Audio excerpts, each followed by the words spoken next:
All right, friends, we have an unboxing. So for context, 2025, I used a Lloyd's. This is the bullet journal line. Regardless of how chock full I stuffed this sucker, it stayed pretty structurally intact. So I knew that for 2026, I would either do another Lloyd's journal in maybe a different color, or I would potentially upgrade. There is another brand that I've really been wanting to try. I looked at the Lloyd's colors and I was kind of like, you know, screw it. You know, we're just gonna commit to the big boy here. So I managed to make an Archer and Olive order, technically speaking. So I absolutely fell in love with this. Is the journal from the Halloween 2025 box that Archer and Olive does. I really like this journal, but you couldn't just order it off of their website. So I was like, you know, I wonder if I did a little search on something like Pingo or Mercari or something. And sure enough, on Mercari, I found her. Okay, she is. Tell me she's not the most beautiful thing you've ever seen. I love the star and the moon motifs. I love the stars in general. I draw these little stars all the time. So having this on the journal, I think is really, really fun. But she's holographic. I'm so obsessed with her, and I think this is going to be a really good journal for this year. I've heard nothing but fantastic things about the structural integrity, which is obviously very, very importante. So I figured we could just try out the Archer and Olive lifestyle, and if we like it, then we know. I was a little nervous to invest in these and then not like them, so I figured I will be the guinea pig. I will use 2026 as the guinea pig year, see if I like these. So now that I have my journal in, I am going to go ahead and start setting this up and start kind of marking out some of the pages like I like to do. I really love either writing in pencil on the page, or if I've got a couple sticky notes, kind of plotting out my journal. So I most likely will follow the exact format from my last year, because I feel like this last year worked out really well. However, one thing that I'm going to do this year that I did not do last year, I will still probably hand draw a couple of pages, but I absolutely cannot be bothered to draw this out again. I've done this 2 years in a row, and while I do think it is so pretty, the amount of time that it takes and the amount of frustration that this page gave me, infinite. So we're gonna get some stickers this year. So if you're someone who wants to save some money and, you know, has a creative brain, obviously draw it out. Like, it's not necessarily that hard. But if you're somebody like me who gets so frustrated, I got so frustrated this year, I had to like restart, and I had to cut out a page, and it was a whole thing. Maybe just buy a sticker.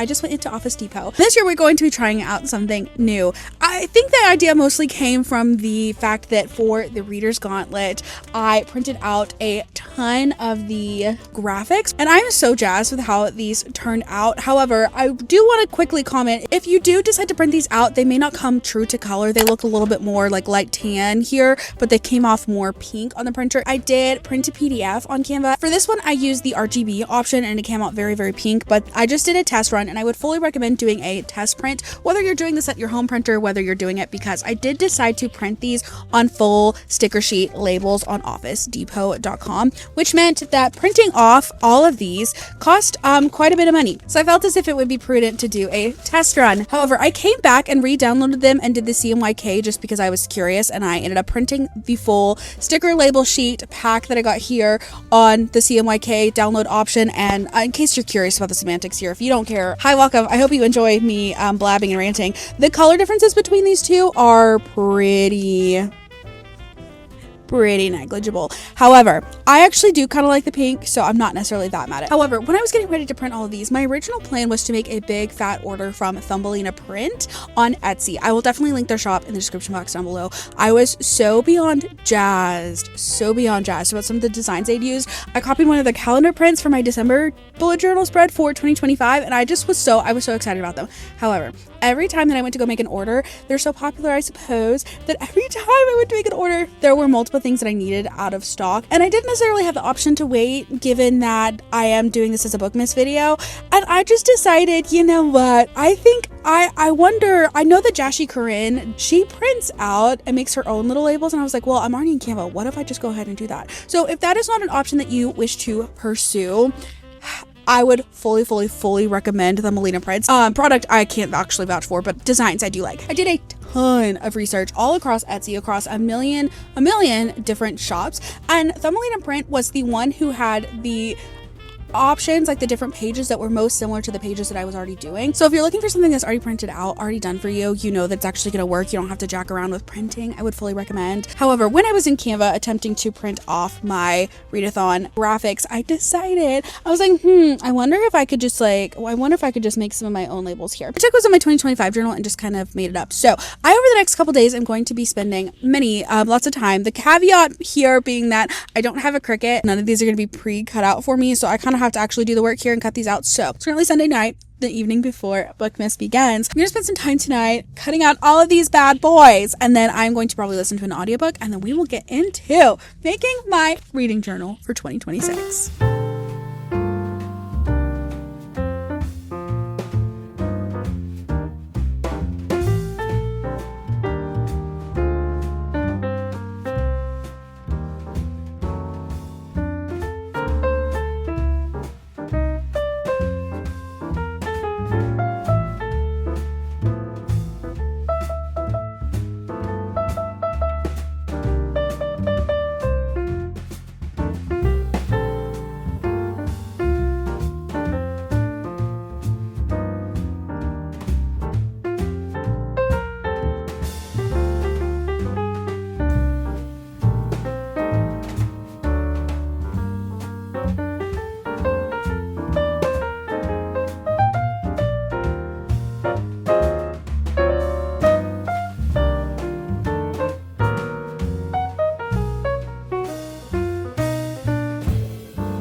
I most definitely printed off months to use instead of handwriting them all.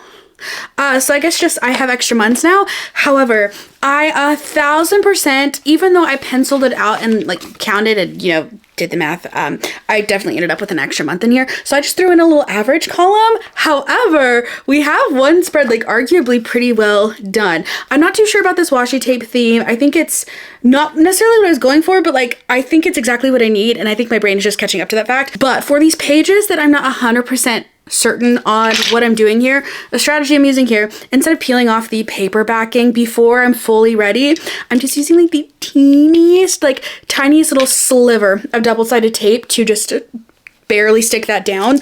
And when I am confident that this washi tape is what I will be using, then I can just peel it off and put it on pretty easy peasy. So what I'm doing now that I've got my little books by month spread done, I freaking love this spread. I think a little bar chart to just go color in every month, so fun. I think my main confliction point about this current spread is that this top right here is really colorful because I use a little bookshelf washi tape. I really like to take a whatever color for marker that I'm using for that month, I will use that color. So I think it's just going to be a lot of color on the page, which is fine. And I think ultimately if I use similar colors to these, I feel like these colors don't not go together.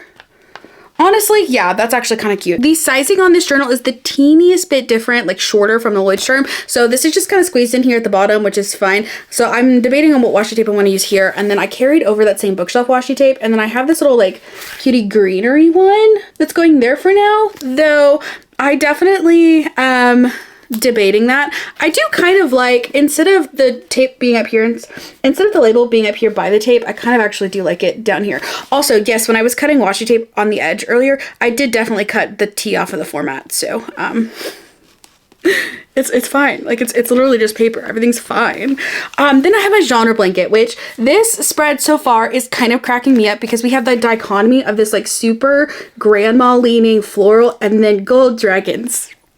I die. And I'm just gonna keep kind of going with the same washi tapes. This really pretty pink and gold moon one that I freaking love. I've not incorporated it yet, and I'm kind of debating, do I just keep going with this darker theme and then just save that for a monthly spread, or do I use it? Because I feel like the pink doesn't really go necessarily with any of these yet, but also I love the pink, so I might just not include it just so there is a little bit more of a theme. But honestly, I've never really had a theme to my journals, and it's kind of overrated. And then we've got anticipated releases, which I'm gonna actually experiment with doing more of a Dutch door, I think, in here. book haul, some series. So I'm just kind of doing the same old thing. I'm just sticking some washi tape down and just deciding what page that's going to be. However, now that I do have my corner rounder, I did cut out all of my Reader's Gauntlet templates. I do want to go in and corner round all of these. I think it'll be so extra and so diva and so fun. So when I get to these sections, I'll quite literally only just have to paste these in here. I don't think I'm going to do anything extra fancy washi tape wise or like decoration-y wise. No, I might do something cutie. We're making some really good progress.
Okay, several hours later, and a full send cry fest over the stupid Christmas audiobook that I was listening to. I have never been hit by a Christmas audiobook so hard in my entire life. You'll see it in the Red and Green Books vlog, which is also funny because I literally said I wasn't going to read a holiday romance this year, and then I picked that one up. Anyways, I think I have mostly finished-ish most of the things that I need to do in my bullet journal. There are a couple things before we do the flip through, but honestly at this point in the evening, I think my brain is done. I cried too close to the sun. I need a nap. So I think I've been sitting at this desk too long. Anyways, I think there are a couple more pages and a couple more spreads that need to be finessed a little bit. I don't know, not necessarily finessed, but like there are definitely some things that need to be done. I need to make another Office Depot run, but honestly I think I'm just going to talk about the specific pieces in the flip through and kind of give you an idea for what need to be finished, and then I will do that later and we'll catch up in January because I just kind of, you know, I think that this is a really good starting place for me, and that's really all I need at this time. Frankly, I feel as if this bullet journal was probably the easiest and maybe the least artistic start to a bullet journal that I've done. However, I think I'm feeling that way because I've not done my vision board. I've not actually put in my 2026, like 26 books. Like there's no book covers in here yet.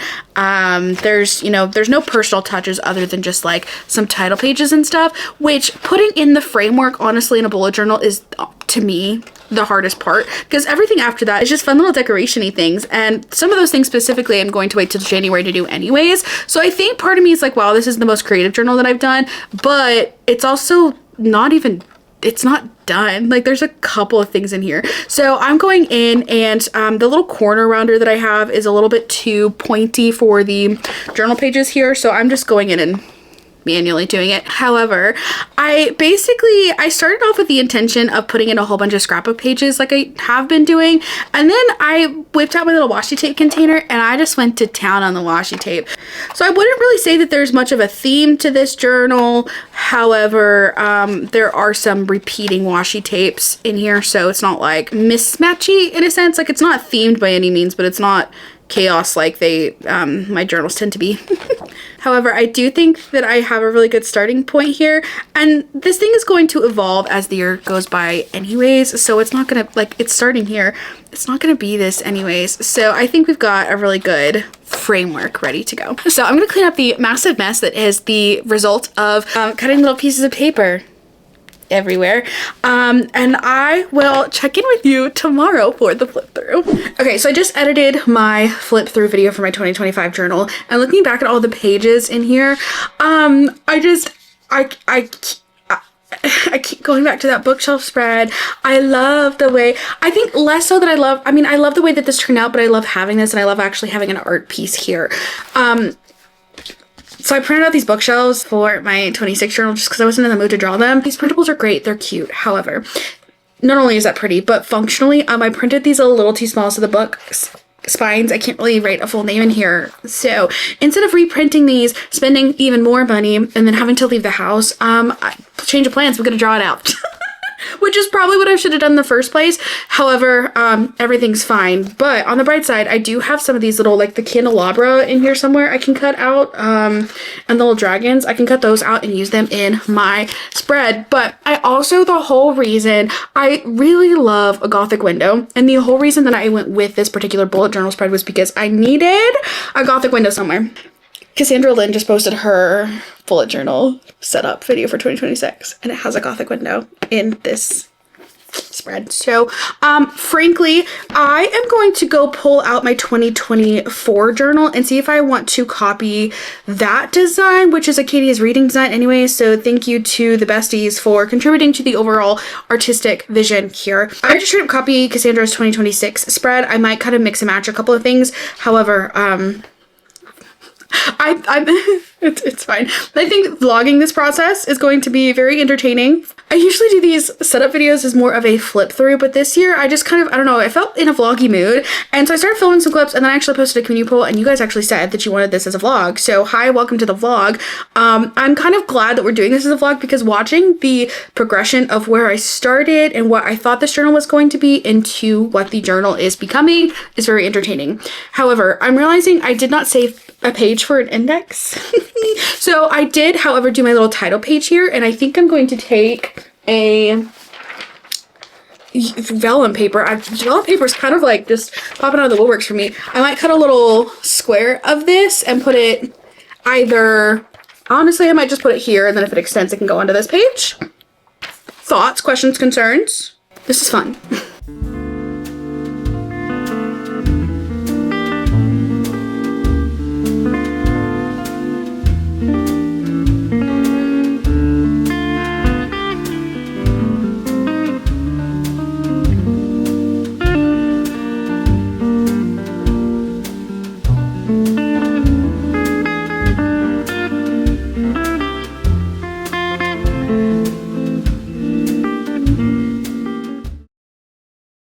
All right, I have a completed framework is what I'm calling this. This is not filled out, so I don't feel like it's done, but the framework is ready to go. There are a couple things that I do still need to print out. Like number one, I need to go in and print my cover page like I have done in years past, and I'm just gonna do my channel banner again, I do believe. However, page one, and then we get into my, I wanted this to be kind of like a little landing page. If I decide to do an index, I'll put a little card here with, you know, the index. Then moving into, I have a blank space here for my vision board that I'll do in January. Okay, and then I'm so beyond happy with how the spread turned out. You guys knew that I initially was not going to do it, and then I just got FOMO, I think.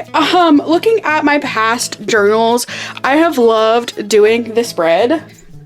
I've done this since 2024 and it just felt wrong to not include it in my next journal. So I got on Google and I looked at clip art for different windows. I cut out one of the moons from a washi tape that I have and put that there, and I'm into it.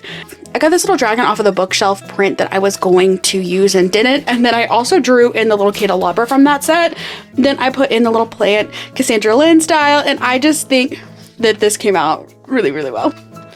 Then we have my books by month spread. I thought about using little date labels for this, but I ended up handwriting it, and I think I kind of like the mixture of some handwriting in with some of these labels here, though I might switch these out to be actual labels here. But this is my bar chart for the number of books that I read in a month.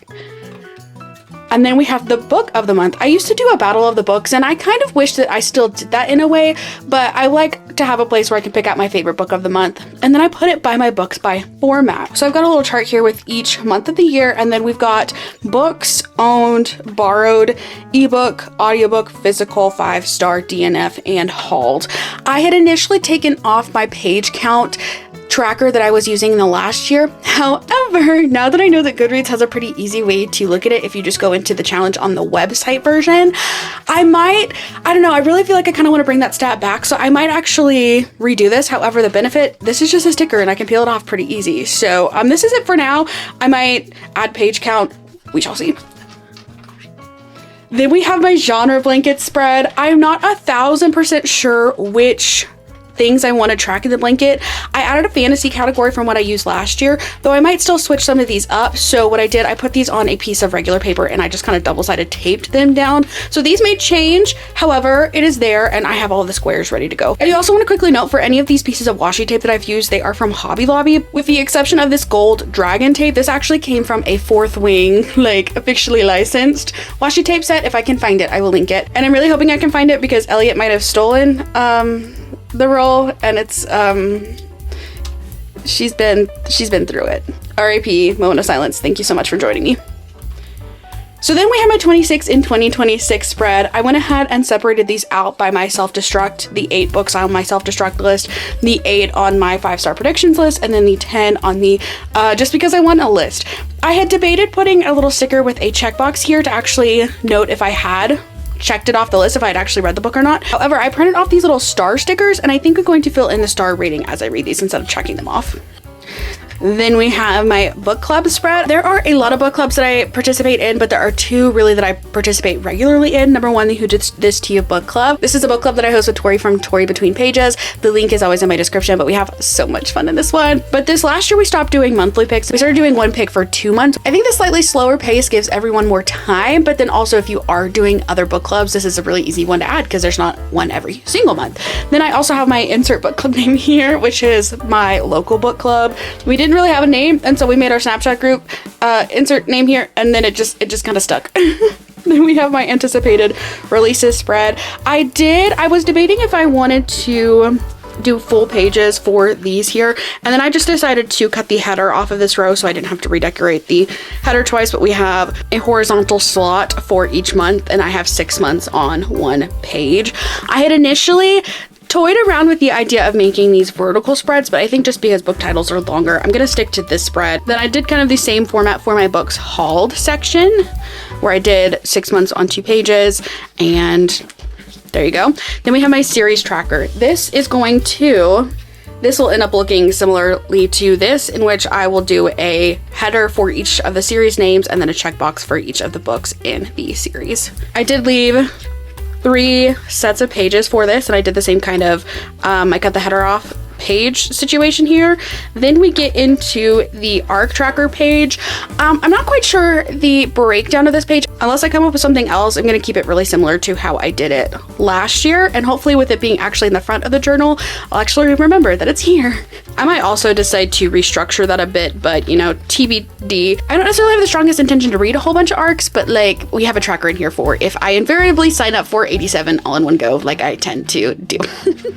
Then we have my book moment spread. This one I am going to keep a little bit more freeform and just take notes on fun things as the years go. Then we have my 5-star spread. Again, this is going to be similar to years past, in which I'll just go onto my Canon Ivy printer and print out the book cover.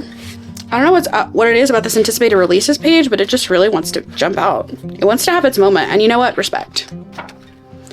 Then we have a blank page here for something I don't necessarily know what it shall be, and then we have my DNF graveyard spread.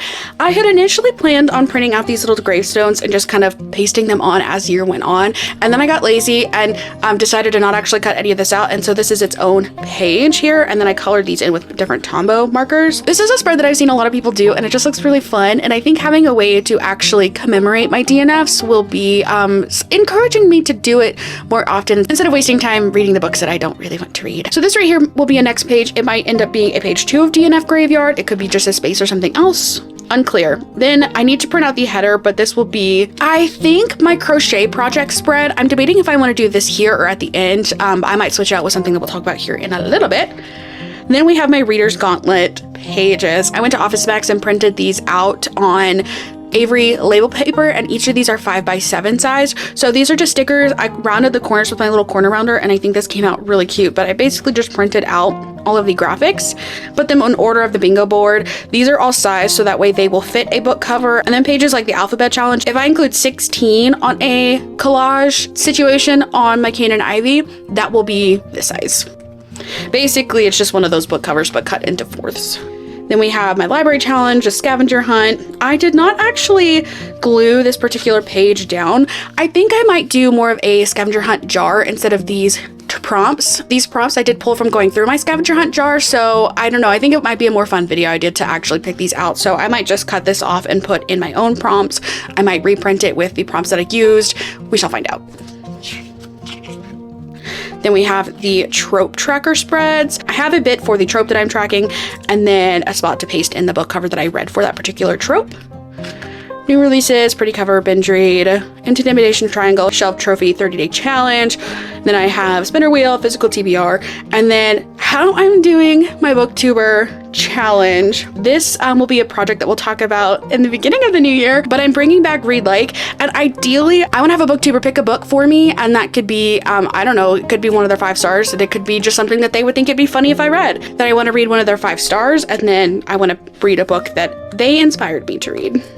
So I have slots in here for 12 booktubers, but we'll see if I do this many videos. I think it'd be a fun project, but I love the space in the event that I do. Then we have the subgenres challenge, or pulpit, creature feature, TBR, all of the checklist, kind of do it or you don't kind of prompts, and then my personal goal. If you watch my goals video, you would know that I have a goal to give out 300 stars. I'm taking that idea from Covers with Cassidy, and if you want more information on that, go feel free to watch my goals video. However, I found these little holographic stars at Hobby Lobby, and I'm just gonna throw these on the page. However, I'm definitely going to need to move this to this page here, I think, so I have more room to put 300 stars. So I just taped this down. This might move, and I might have another blank page here. We shall see. Then I can't decide if here I want to do my crochet projects or if here I want to do Cassidy's Romantasy bingo. I unfortunately forgot to print it out, so just like pretend that that's here. And then we have another side with the book covers, as I like to do my bingo pages. So this could be that. It could be my crochet project spreads. I'm not sure. I think I do want to leave an extra page here though for who knows what it is. I love to leave an extra page. And then we will get into my January spreads, which we will set up together in January. I'm anticipating keeping my monthly spreads really similar to how I've been doing them, and I record obviously the book cover, but then the rating, the dates, and then a one-liner about it. However, I did go through and print off each of the months in a larger font, and then I cut these out, so I do have these ready to go whenever I actually set up the month. I'm not quite sure how I want to arrange these. I almost thought about doing maybe like a little vertical moment. I don't know. So I've got some thinking to do on how I want to do my actual monthly recaps. However, for now, we have the beginnings of my 2026 journal. I'm really into it so far. I feel like it looks like a little bit more of the more professional, polished versions of what I have been doing. However, as we get into the year, I'll be able to do more scrapbooky things. I like how clean the beginning of this journal looks, given that I, used labels for 90% of the things. However, I do think that as year progresses, I fill these out more with my own handwriting, and then I will add more of these scrapbooky, readathon, book spreads, all the good things following this. I think this is going to be set up for a really creative, easy peasy, fun, stress-free year. Anyways, thank you so much for joining me setting up this reading journal. If you like this video, don't forget to like it and subscribe to my channel to watch this journal evolve. If you are interested in watching my 2025 flip through, I will link that video below, and I will also link my BOOKMAS playlist if you wanted to stick around and watch a couple more videos from my channel. Anyways, thank you so much for joining me for this one. I hope you have a fantabulous rest of your day or night wherever you are, and I'll catch you in the next BOOKMAS video.